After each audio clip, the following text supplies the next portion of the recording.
Latest headlines. I'm Sophia Choi. Now back to Lou Dobbs. Sophia, thank you very much. Good evening, everyone. Tonight, coalition forces are questioning a former Iraqi intelligence official who may have been involved in a plot to try to assassinate former President George Bush in 1993. Farouk Hijazi was detained near Iraq's border with Syria.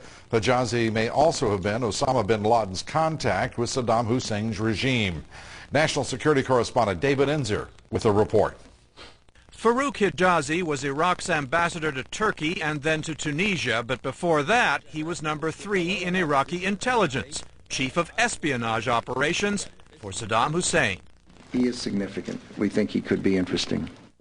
Interesting may be an understatement. There is evidence, U.S. officials say, that Hijazi traveled to Afghanistan in 1998 and may have met there with Osama bin Laden and other al-Qaeda leaders. There were also unconfirmed reports he may have met bin Laden in Sudan in the early 90s. It's a big catch, and this man was involved, we know, in a number of contacts with al-Qaeda.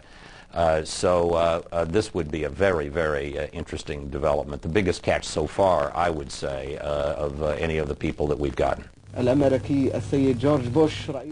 In the unsuccessful plot to kill former President George Bush, the 41st president, during a visit to Kuwait in 1993, Farouk Hijazi is a suspect. In fact, U.S. officials say he may have directed the operation.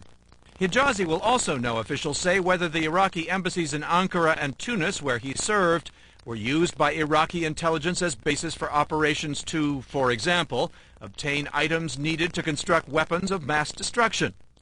Hijazi was taken into U.S. custody Thursday in Iraq near the Syrian border after U.S. officials had complained to Damascus that they knew he'd flown there from Tunis and was being sheltered by the Syrians. Apparently, Syria got the message. U.S. officials are also pleased to be talking with Farouk Hijazi, the regime's deputy prime minister, who turned himself in Baghdad Thursday. They are hoping he might know where other senior officials may be and whether Saddam Hussein survived the airstrikes.